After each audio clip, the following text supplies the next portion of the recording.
surga, kami boleh berdiri di hadapan-Mu pada saat ini adalah anugerah-Mu. Siapakah kami? Kami adalah orang-orang berdosa yang seharusnya mati binasa di dalam dosa, tapi melalui karya anak-Mu Yesus Kristus, kami boleh percaya, kami boleh diselamatkan, kami boleh menjadi anak Tuhan. Dan kami sungguh bersyukur melalui karya Roh Kudus di dalam hidup kami. Kami boleh terus dipakai oleh Tuhan untuk menjadi alat untuk memuliakan nama-Mu. Tuhan, saat ini kami sudah menyanyi memuji nama Tuhan, dan saat ini kami mau belajar firman-Mu. Mohon Tuhan urapi hamba-Mu dan urapi setiap saudara-saudari kami yang mendengarkan. Demi nama Tuhan Yesus kami berdoa. Amin. Silakan duduk.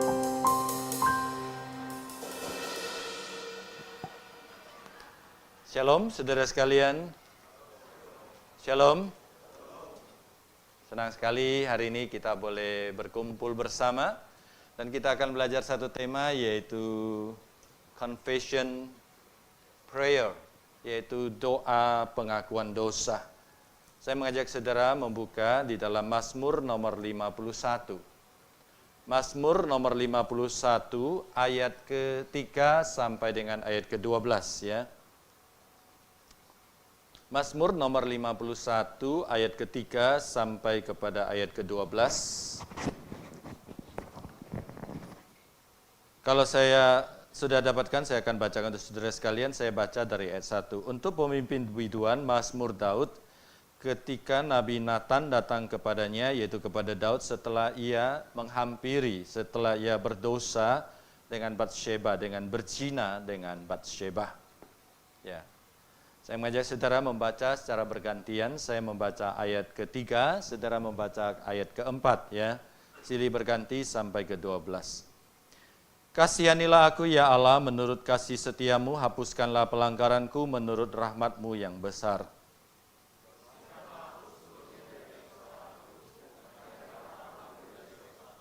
Sebab aku sendiri sadar akan pelanggaranku dan senantiasa bergumul dengan dosaku.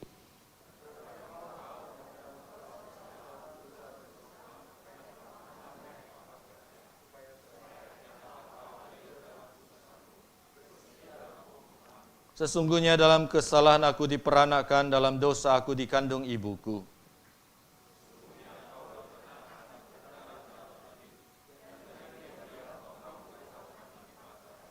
Bersihkanlah aku daripada dosaku dengan hisop, maka aku akan menjadi tahir.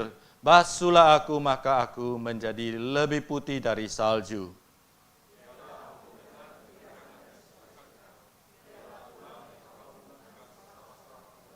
Sembunyikanlah wajah-Mu terhadap dosaku, hapuskanlah segala kesalahanku.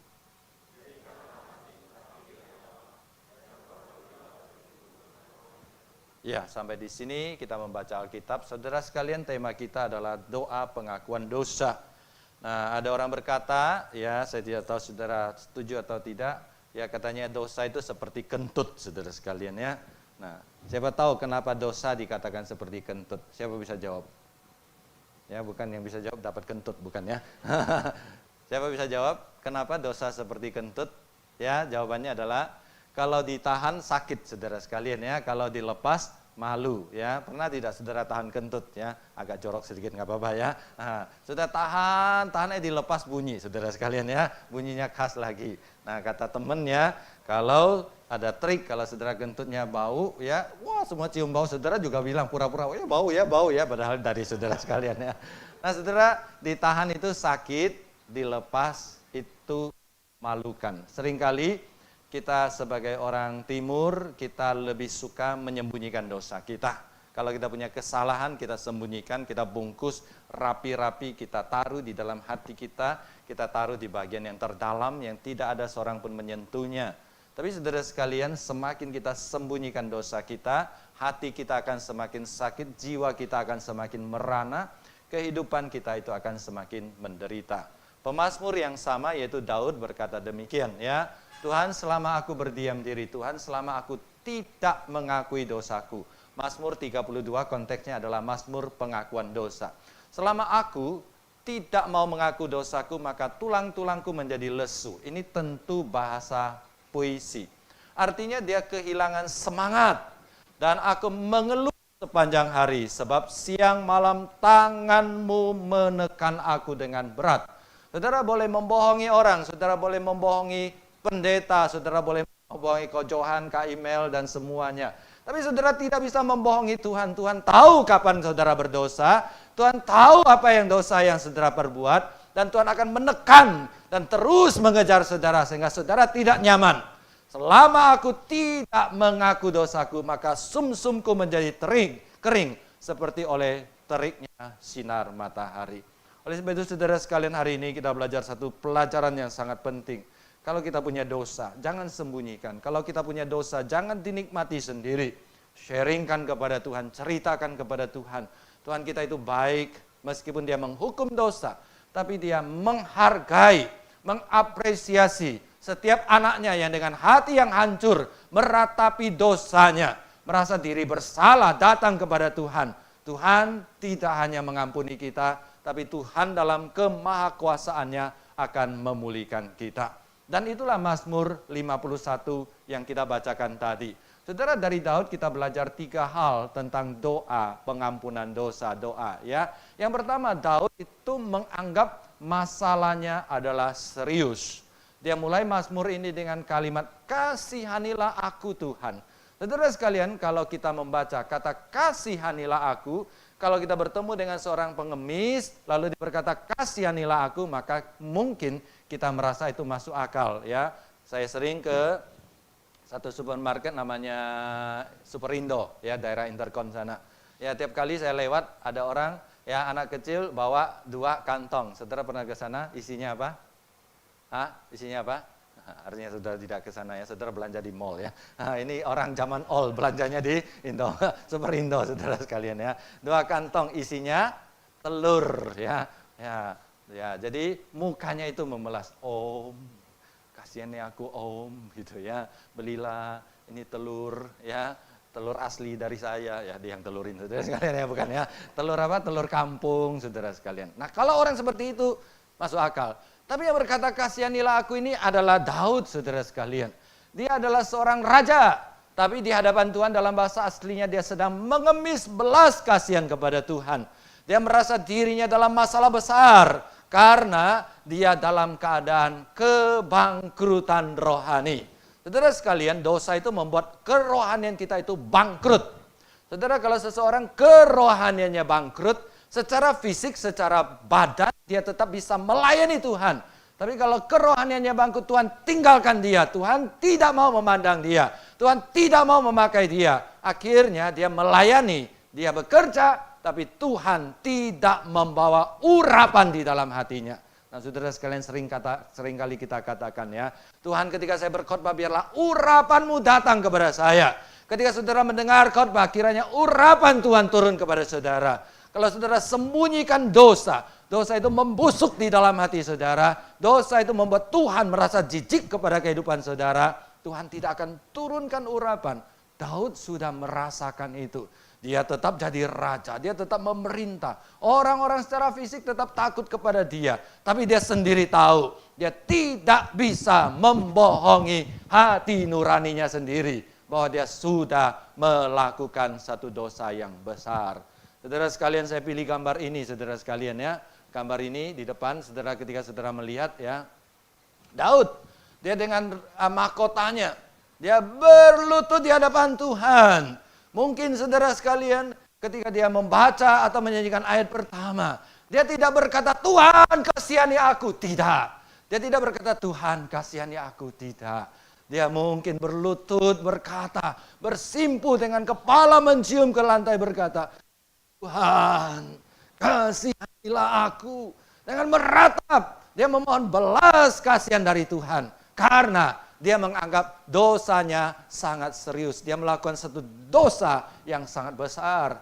Dan keseriusan Daud memandang dosanya juga dilihat dari setelahnya, saudara sekalian. Dia berkata, saudara sekalian, ya hapuskanlah segala pelanggaranku. Bersihkanlah aku, tahirkanlah aku. Kalau saudara baca dengan sekilas, Mungkin kata hapuskan, bersihkan, tahirkan itu tidak ada bedanya.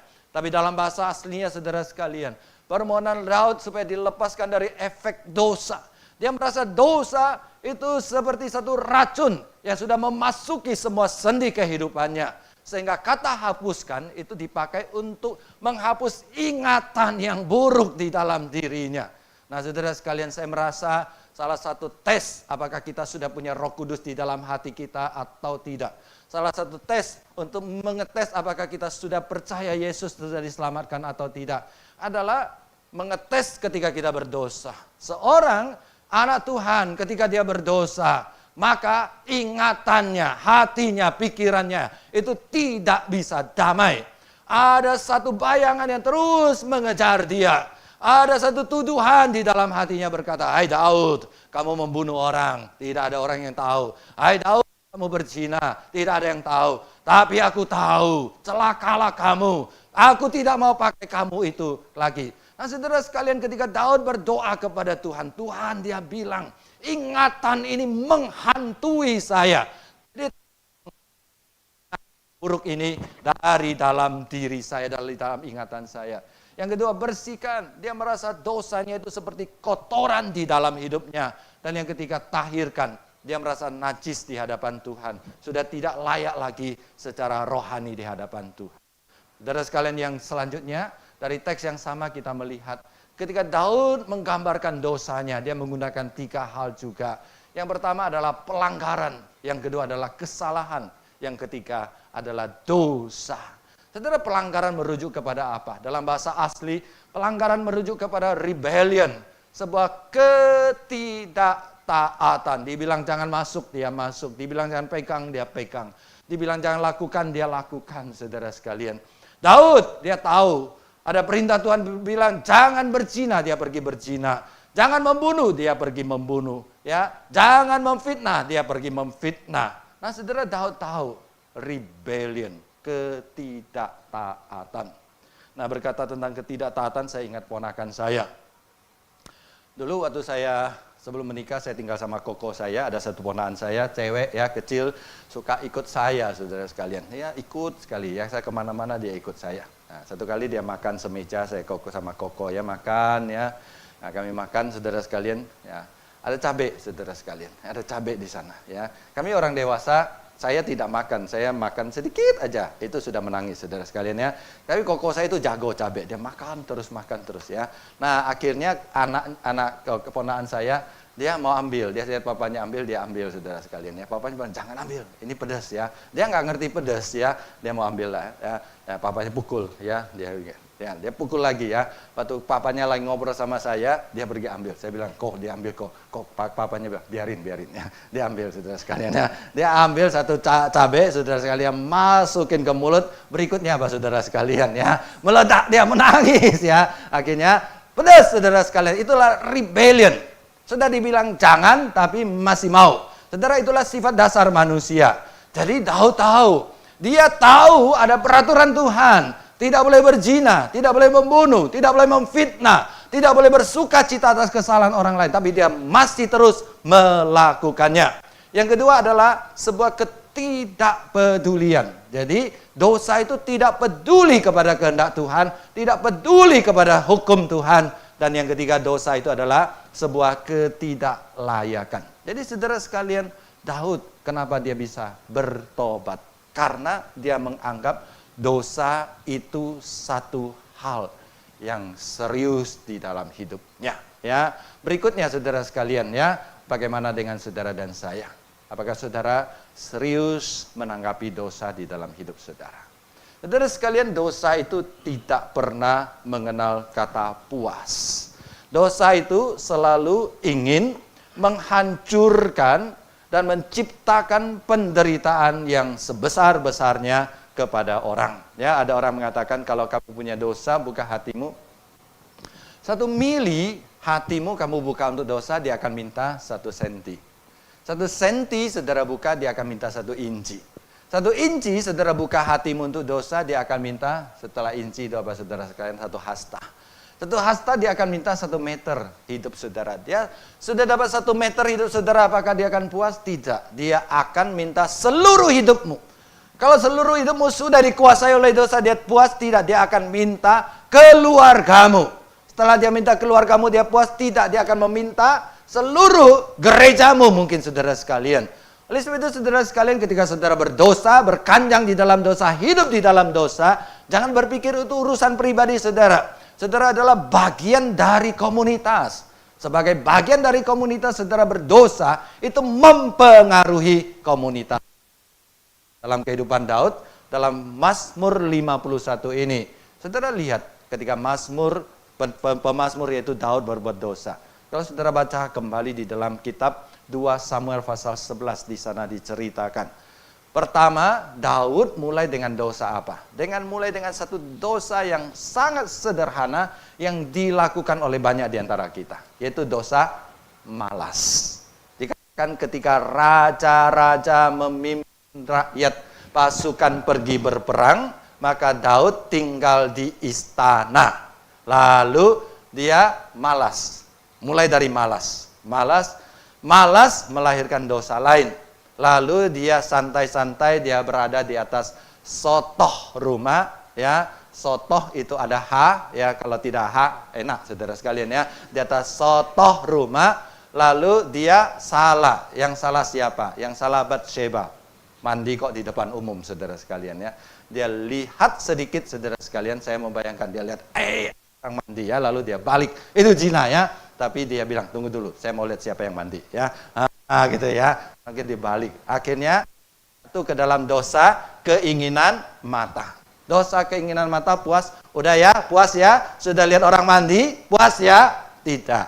Dia akan masuk, dosa akan bilang, ya, selanjutnya Daud membawa perempuan itu pergi berzina sama dia. Apakah Daud tahu dia punya suami? Pasti tahu, karena sudah ditanya, itu siapa? Itu istrinya Uria. Bawa saja, tidak apa-apa, aku kan raja. Nah saudara sekalian, dosa itu sudah mulai berkuasa di dalam hatinya. Lalu dia berzina. Setelah berzina, maka ya Uria itu Seba berkata kepada Daud, aku hamil. Nah Daud mau cuci tangan. Dia panggil Uria pulang. Setelah Uria pulang, kasih makan, kasih minum, bikin mabuk, dan bilang, kamu pulang tidur sama istrimu. Saudara sekalian, Uria bilang, kalau pas pergi berperang, aku tidur sama istri, mana bisa. Jadi Uria itu begitu setia kepada Daud, tapi Daud balas dengan pengkhianatan. Daud aslinya bukan seperti itu, tapi ketika hatinya sudah dikuasai oleh dosa, maka dia mulai melakukan. Jadi saudara lihat, dosa itu tidak pernah berhenti. Dosa itu akan beranak cucu. Dosa itu akan menghancurkan seluruh hidupmu. Oke, suruh dia pulang, suruh makan lagi, suruh dia pulang. Uria tidak mau pulang. Oke, tidak apa-apa. Kalau kamu tidak mau pulang, sekarang aku tulis satu surat, dan kamu bawa surat ini kepada panglima perang, Yoab. Nah saudara sekalian, wah saya membayangkan ketika Uria mendapatkan surat itu, tangannya gemetar dan hatinya penuh sukacita. Dia sangat bangga. Raja mempercayakan satu surat yang begitu penting, karena Daud berkata, kamu tidak boleh buka surat ini. Surat ini harus kamu bawa cepat-cepat, sampaikan kepada Yoab. Ini surat yang sangat penting. Oh betapa bangganya, betapa bahagianya Uria dipercayakan Daud. Waktu dia pergi, Daud tertawa terbahak-bahak. Itu orang paling bodoh sedunia. Itu adalah surat kematiannya. Sampai di sana, lalu Yoab pulang lapor, maaf Tuan, salah satu panglima terbesar yaitu Uria mati. Daud bilang apa? Nggak apa-apa. Namanya juga perang, ya. Namanya juga perang. Kalau perang mati ya normal, ya. Nikmati itu tidak normal, ya. Jadi udah jangan dibayangkan. Nah, Daud bilang dalam hati, itu sebenarnya niat. Setelah itu saudara sekalian, mungkin saya pakai pegang ini aja. Ini antara bunyi dan tidak, ya.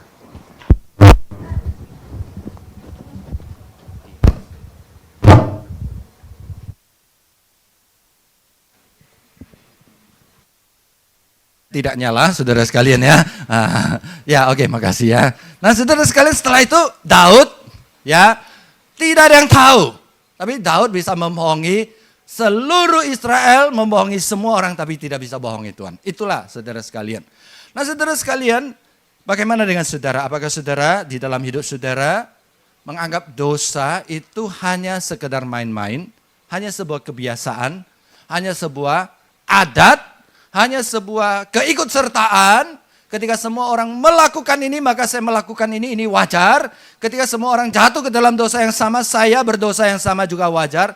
Nah saudara sekalian, doa pengakuan dosa dasarnya itu adalah yang pertama, satu pandangan, satu penilaian bahwa dosa itu adalah masalah serius di dalam hidup saudara. Kalau saudara tidak menganggap dosa sebagai sesuatu yang serius, saudara tidak mungkin akan lepas dari siksaan dosa di dalam hidup saudara. Ya, yang kedua saudara sekalian kita belajar dari Daud.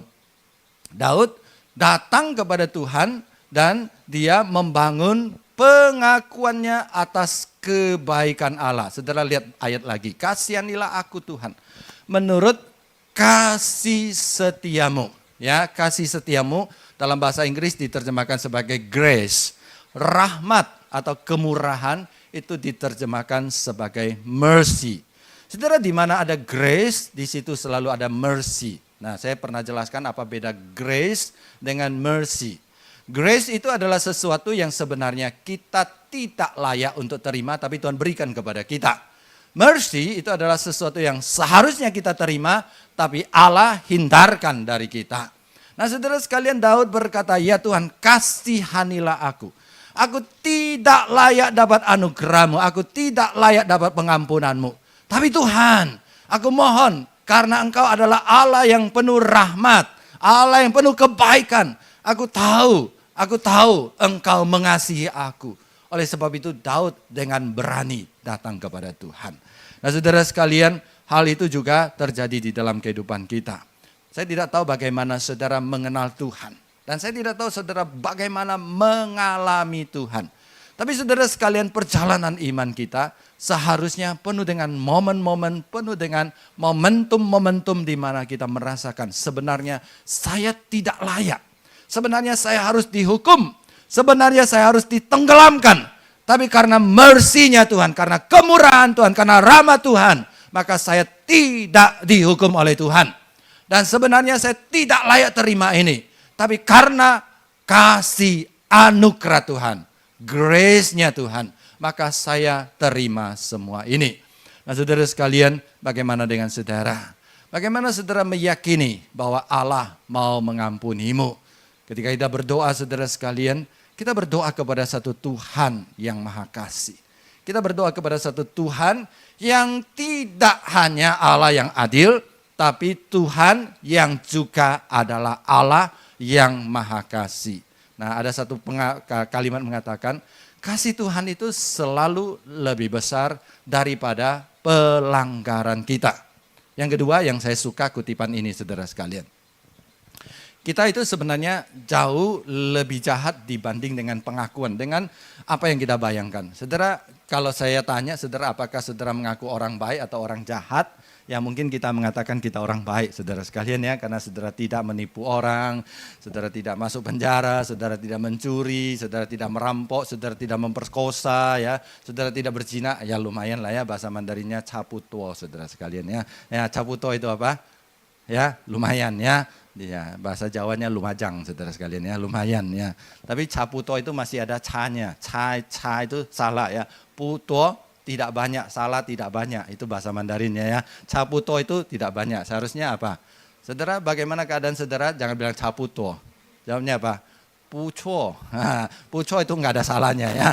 Jadi oke, bagus gitu ya. Nah, saudara mungkin saudara menganggap saudara tidak puco lah, saudara caputo. Tapi saudara sekalian, kita menganggap diri kita baik. Tapi kenyataannya sebenarnya kita itu jauh lebih jahat daripada yang kita akui dan kita bayangkan. Tapi pasangannya saudara sekalian adalah Allah itu sebenarnya jauh lebih baik. Kasih karunia dan pengampunannya itu selalu jauh lebih besar daripada apa yang kita akui dan apa yang kita bayangkan. Oleh sebab itu saudara sekalian, sebagai anak Tuhan, kita tidak boleh takut untuk datang kepada Tuhan. Kembali saya katakan, ya dosa itu seperti kentut. Kalau saudara tahan kentut, saudara tahu apa akibatnya. Tidak nyaman saudara sekalian ya. Nah kadang-kadang kentut itu kalau dia tidak bunyi di bawah, dia akan bunyi di atas saudara sekalian ya. Gitu kadang-kadang perutnya bunyi grok grok grok grok saudara sekalian ya. Nah kalau saudara pagi-pagi belum makan dingin-dingin lagi, perutnya grok grok grok lagi kebatian. Kasihan ya orang sebelah saudara sekalian, atau malu sama orang sebelah. Nah saudara, kalau saudara tahan dosa saudara, saudara tekan dosa saudara, saudara sembunyikan dosa saudara, dosa itu akan membusuk, dosa itu akan semakin menggerogoti hidup saudara dan membuat saudara hidup tidak nyaman. Oleh sebab itu, yang pertama kita harus akui kita orang berdosa dan menganggap dosa itu masalah serius. Yang kedua saudara sekalian, kita juga harus percaya bahwa Tuhan kita bukan hanya Tuhan yang suka menghukum dosa. Tapi Tuhan kita juga adalah Tuhan yang maha kasih, yang mau mengampuni dosa. Sampai di sini saudara sekalian, inilah letak perbedaan yang sangat besar antara Tuhan kita dengan Tuhan yang disembah yang lain. Tuhan kita itu bukan hanya Tuhan yang strength, Tuhan yang kuat, yang gagah perkasa, yang tegas, yang suci, yang mulia. Tapi Tuhan kita juga adalah Allah yang Immanuel. Allah yang penuh kasih, Allah yang seperti seorang bapa, Allah yang merangkul kita, Allah yang memeluk kita, Allah yang tahu penderitaan kita, Allah yang mati bagi kita dan mau mengampuni kita. Oleh sebab itu, kalau kita menganggap dosa kita serius dan kita menganggap diri kita tidak layak, itu adalah langkah yang terbaik. Dan setelah itu kita datang mencari Tuhan, percaya Tuhan mau menerima kita dan mau mengampuni kita. Dan ketiga saudara sekalian, pertanyaannya, kalau Allah kita itu adalah Allah yang maha besar, Allah yang maha kasih, kasihnya selalu lebih besar, ya, pengampunannya itu selalu lebih besar daripada dosa kita. Kalau begitu, bolehkah kita terus bertekun di dalam dosa? Saudara sekalian, pelajaran ketiga dari Daud adalah bahwa Daud mengandalkan kekuatan dari Allah untuk melawan dosa. Nah saudara, Daud berdoa, ayat 12. Jadikanlah hatiku tahir, perbaharulah batinku dengan roh yang teguh. Saudara, dalam budaya orang Yahudi, hati dan batin itu adalah dua pusat pengambil keputusan. Hati dan batin adalah bagian manusia yang mengambil keputusan. Jadi setelah Daud minta diampuni, Daud tidak take it for granted, lalu masuk dan berkanjang di dalam dosa. Oh, jadi orang Kristen enak ya, kita berdosa, kita datang kepada Tuhan, Tuhan ampuni, kita hidup baru. Mari kita hidup berbuat dosa lagi, lalu kalau kita berdosa, kita datang, kita minta ampun, Tuhan ampuni. Ayo kita dosa lagi, nanti Tuhan ampuni, nanti Tuhan akan perbarui kita. Saudara, kalau saudara punya pikiran seperti itu, dalam Roma pasal 5 dan 6, Paulus berkata, kamu orang gila. Hanya orang gila yang punya pikiran seperti itu. Dalam Roma pasal 5, Paulus berkata, dosa itu besar, dosa itu menakutkan. Dosa itu adalah musuh manusia. Dosa membuat manusia hidup tidak enak, tapi jangan khawatir. Kasih Allah lebih besar daripada dosa. Di mana ada dosa, di situ ada kasih Allah. Dosa yang kecil, kasih Allah kecil. Dosa yang besar, pengampunan Allah lebih besar. Dosanya besar sekali, maka pengampunannya besar sekali. Ayat ke-6, orang Roma berkata, mari kita berbuat dosa sebesar-besarnya. Kita bantu Allah supaya Allah memberikan kasih karunia yang besar kepada kita. Saudara sekalian, Paulus berkata, kamu orang gila. Hanya orang gila yang punya pemikiran seperti itu. Seharusnya saudara sekalian, ketika kita tahu bahwa Tuhan mengasihi kita, kita harus mengasihi Tuhan dan takut menyakiti hati Tuhan. Kita berdosa bukan takut dihukum lagi. Kita tidak berdosa bukan takut dihukum lagi. Kita tidak berdosa karena kita tidak mau menyakiti Tuhan yang begitu mengasihi kita. Ya, saya kasih contoh ya, ada suami istri ya. Suami bertanya, istriku, kalau saya berselingkuh, kamu mengasihi saya tidak? Saya tetap mengasihi kamu asal kamu bertobat. Selingkuh 1 kali, enggak apa-apa. 2 kali, tidak apa-apa. 3 kali, enggak apa-apa. 1000 kali, enggak apa-apa. Lalu suaminya bilang, saya dapat izin dari istri. Saya berselingkuh, tinggal minta izin saja, saudara sekalian. Itu bukan suami, itu buaya, saudara sekalian ya. Nah, itu buaya yang punya pikiran seperti itu. Orang normal itu pasti takut menyakiti orang yang dikasihinya ya. Betul ya saudara yang pernah jatuh cinta atau yang sedang jatuh cinta. Saudara, salah satu hal yang seharusnya kita takuti adalah saya tidak mau melukai istri saya bukan karena saya takut dimarahi oleh istri. Tapi saya tidak tega melihat istri menderita karena saya berbuat salah, karena saya berbuat jahat. Demikian juga cinta kita kepada Tuhan. Hati kita persembahkan kepada Tuhan, bukan karena kita takut dihukum oleh Tuhan, tapi karena kita tidak ingin melukai hati Tuhan.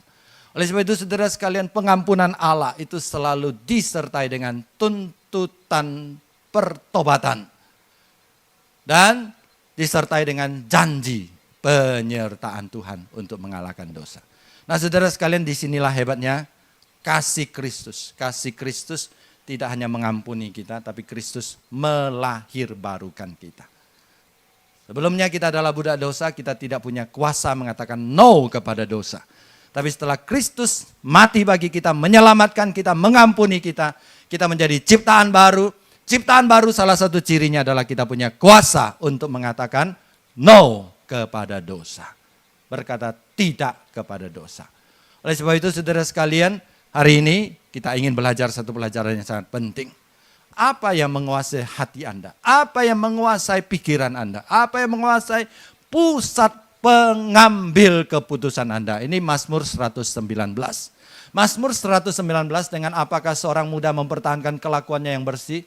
Dengan menjaganya sesuai dengan firman Tuhan. Dengan segenap hatiku aku mencari Engkau Tuhan, jangan biarkan aku menyimpang dari perintah-perintah-Mu. Di dalam hatiku aku menyimpan janjimu supaya jangan aku berdosa kepada Tuhan. Saudara sekalian, mari kita persembahkan hati kita kepada Tuhan. Mari kita taruh firman Tuhan sebagai penjaga hati kita. Oleh sebab itu kita perlu baca firman Tuhan setiap hari. Kita perlu renungkan firman Tuhan setiap hari. Kita perlu menaruh firman Tuhan di dalam hati kita. Kita dengar firman Tuhan, jangan masuk telinga kiri, keluar telinga kanan. Ya, kalau masuk telinga kiri, keluar telinga kanan itu masih baik, masih lewat saudara sekalian. Ya, lewat mungkin masih ada sedikit yang nyantol.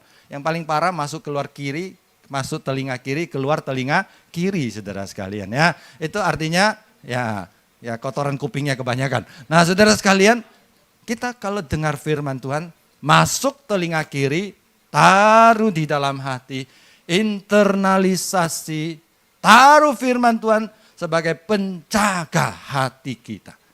Jadi pemazmur berkata, Tuhan aku pernah gagal sekali. Jangan biarkan aku gagal lagi. Oleh sebab itu tolong jaga hatiku. Tolong jaga hatiku. Tolong jaga hatiku dengan firman-Mu. Firman-Mu ku taruh di dalam hatiku. Supaya jangan aku berdosa kepada Tuhan. Sebagai penutup saudara sekalian, satu pertanyaan. Beratkan beban dosamu. Dosa apa yang sedang menindih hidupmu sekarang? Jangan disimpan. Jangan ditahan. Jangan disembunyikan. Jangan dibungkus dengan perbuatan baik. Jangan dibungkus dengan pelayanan.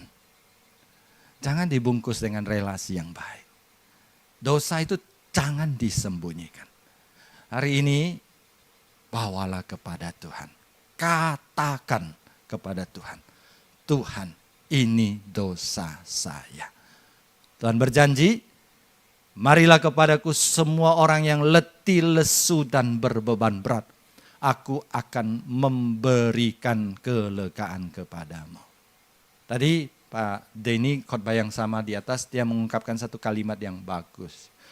Confession lead to forgiveness. Forgiveness lead to freedom. Confession lead to forgiveness. Pengakuan dosa, penyerahan akan menuntun kita kepada pengampunan dari Tuhan. Forgiveness leads to freedom. Kepada kelegaan. Long. Dan 1 Yohanes pasal 1 ayat 9 berkata, jika kita mengaku dosa kita, maka Ia adalah setia dan adil. Maka Ia mengampuni segala dosa kita dan menyucikan kita dari segala dosa kita. Apalagi hari ini kita akan menerima perjamuan kudus. Perjamuan kudus mengingatkan kita Yesus mati bagi kita di kayu salib. Darahnya tercurah, tubuhnya terkoyak untuk pengampunan dosa saudara dan saya. Mari kita bawa dosa kita ke bawah kaki salib Tuhan. Kita tundukkan kepala. Mari kita lihat tayangan Remember Me.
Seperti firman Tuhan hari ini, seperti video yang kita lihat, Yesus sudah mati bagi saudara. Yesus mau mengampuni saudara. Hari ini dosa apa yang menindih, menekan, dan menggelisahkan hati saudara? Katakan kepada Tuhan sekarang. Tuhan berjanji, Dia mau mengampuni. Dia berkata, marilah kepadaku. Hai kamu yang letih lesu, beban berat, ditindih oleh dosa. Kata Tuhan, aku akan memberikan kelegaan kepadamu. Mungkin dosa itu adalah dosa iri hati, kebencian, ketidaksucian, perzinahan, pornografi, kemalasan, pemberontakan, ketidaktaatan kepada orang tua, pengkhianatan kepada teman. Dan dosa itu sudah lama diam di dalam hati saudara. Dan pada pagi ini engkau berkata, Tuhan, saya mau akui. Seperti pemazmur aku berkata, Tuhan, perbaharuilah hatiku. Berikanlah aku satu batin yang baru. Dan aku berjanji mau menjaga hatiku dengan firman-Mu. Katakan kepada Tuhan.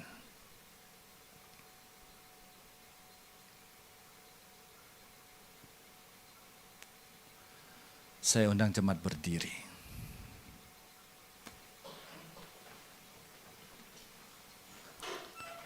Bapa di surga, ini kami berdiri di hadapan-Mu. Kami tidak lebih baik dari Daud. Daud berzina, membunuh, memfitnah, berbahagia di atas penderitaan orang lain. Kami juga melakukan hal yang sama, tapi dalam bentuk yang berbeda. Tuhan ampuni kami kalau selama ini kami menganggap diri kami cukup baik, karena kami membandingkan diri dengan sesama. Padahal di hadapan Tuhan kami adalah orang berdosa. Tuhan, hari ini kami mendengar Engkau Maha Kasih dan Maha Pengampun. Dan Engkau mau melepaskan kami, membebaskan kami dari hati kami, dari siksaan-siksaan dosa yang mengganggu kami, yang merebut ketentraman kepada kami. Tuhan, kami datang, kami serahkan saudara-saudari kami. Tuhan, bila melalui darah Kristus yang tercurah di kayu salib, yang tubuhnya terkoyak. Sekali lagi Tuhan, pada hari ini ampuni kami. Bersihkan kami, hapus dosa kami, tahirkan kami, dan jadikan kami baru. Tidak hanya itu Tuhan, hari ini kami berdiri di hadapan-Mu, kami minta Tuhan tolonglah. Jagalah kami, bantu kami Tuhan, untuk menjaga hati kami dengan kebenaran-Mu, dengan firman-Mu. Terima kasih Tuhan. Kami akan terima perjamuan yang Tuhan sediakan bagi kami. Kami sambut berkat Tuhan dengan ucapan syukur. Demi nama Tuhan Yesus kami berdoa. Amin. Silakan duduk.